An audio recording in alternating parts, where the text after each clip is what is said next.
I recently got a perfume from Jeanne Arthes that I didn't really know much about. I saw it for a bargain, about £8 or something on Latino. And I got it home and I smelt it and I was like, oh, that's quite an interesting one. That's quite pretty. I kind of like it. It's maybe slightly masculine, but I kind of liked it. And then I looked it up and it's been compared to this. This is Alive Eau de Parfum from Hugo Boss. So I thought I might as well get myself a little sample of this so that I could do a proper comparison and see what I think. So let's open this up. This has got a really beautiful, really sleek bottle. I really like classy bottles like this. I like the angles. I love the gold around it. I think it looks great. So this says, let's see, sparkling apple, vanilla, vibrant woods. But that's kind of missing out one of, I'd say, the most essential parts of the smell of this perfume. So from Fragrantica, Boss Alive Eau de Parfum by Hugo Boss. This is the one for women.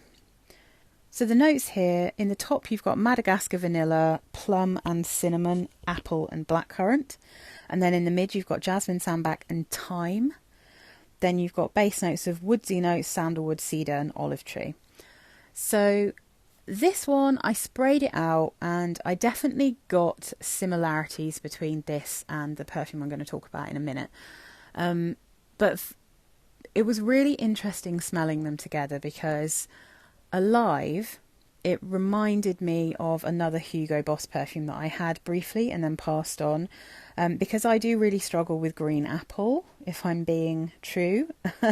And it smells like Boss Orange, the Eau de Parfum. So Boss Orange Eau de Parfum is apple and olive, and it's got a creme brulee note, and it's got white florals in there as well. I got rid of that one because I find that a lot of perfumes with green apple in tend to smell a little bit like a candle. And I do think that with this one I get a slight candly vibe because the apple here is really strong. It's stronger than any of the other fruits. But the other thing that's quite strong in this perfume is the thyme. So to me, Alive smells totally unisex. It doesn't smell like a feminine perfume to me.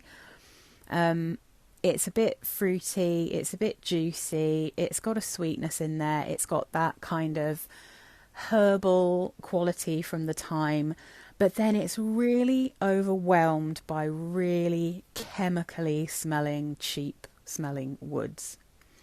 And that it's a real shame because having smelt this guy, which I'll get up now, this is called Lover in the Dark. Let's move this around.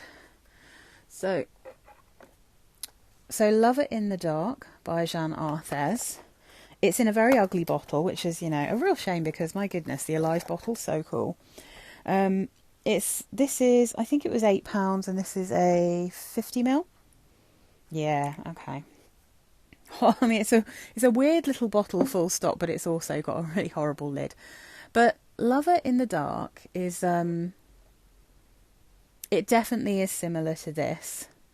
But oh my goodness, I think this one is so much nicer. So, which is crazy, but in my humble opinion, it's true. So the notes they give you for Lover in the Dark, or Lover in Dark, I should say, the Eau de Parfum, is plum and apple in the top, mid notes of thyme, cinnamon and jasmine, base notes of cedar, vanilla and sandalwood. So what is crazy about this is that the Hugo Boss one, especially when I was comparing them side by side, the Hugo Boss one smells like chemicals. It smells cheap. It smells like the cheap one. Lover in the Dark, which is the cheap one, smells like the expensive one. Like if you were to blind give these to me and tell me that one was £8 and one was like 60 or whatever, then I would absolutely have guessed that Lover in Dark was the expensive one. It just, to me, smells so much better. It's not quite as juicy and fruity, but I would say the plum is matching up with the green apple here, so it doesn't smell quite as much like a candle. The thyme is maybe slightly stronger, even stronger in Lover in Dark. You've got that cinnamon coming through, you've got a real sweetness, but you have a more powdery, enveloping and cozy texture in Lover in Dark. So the texture I would compare it to, I've got 3 perfumes, or like I've got 2 perfumes and some samples of another perfume that I think give me a similar feel in terms of the actual texture and how it feels to wear. So you've got Scarlet Poppy by Jo Malone. It's got that kind of powdery, sweet, tonkery texture. That's like a woody texture. And then you've got that SJP, so Sarah Jessica Parker's Stash Unspoken, which is a tonka and sandalwood perfume. That one again, it's got this powdery, lovely, sweet feel about it. And then I have one called Jose by Eisenberg, and it has a very similar texture again. That one's a lavender, tonka, vanilla and coffee. And they just feel like hugs. They feel like warm hugs. And I feel like that's how Lover in the Dark smells. The plum note in it is really delicious, and the thyme makes it very, very unisex. And I would say, in the same way that lavender often makes things smell quite unisex, there's something about the more aromatherapy smelling notes that you get in a lot of male perfumes that they don't necessarily always classically use in female perfumes. But yeah, I mean, I just think Lover in Dark is so much better. I'm really glad I got this. I'm really glad I compared them. But for me, Alive just smells like a chemical mess. And I've smelt in store the one in the red bottle that I think was the most recent version of Alive, and I got pure chemicals from that as well. So yeah, I mean, I was really happy to try Lover in Dark, and I think this one's going to stay with me. I'm going to try it out in colder weather, because I do, as much as when I first got it, I thought it was a bit masculine, but smelling it again, I think actually it's just purely unisex. Anyone could wear it. It would smell great on everyone, but it is just incredibly cozy, and I love a cozy perfume. So yeah, so that's how I feel about these. Please let me know down below if you smell Alive and what you think of it. I would like to just add as a disclaimer, I am extremely sensitive to modern aroma chemicals. Like, basically perfumes before the year like 2005 didn't have the same kind of chemicals in that they do now.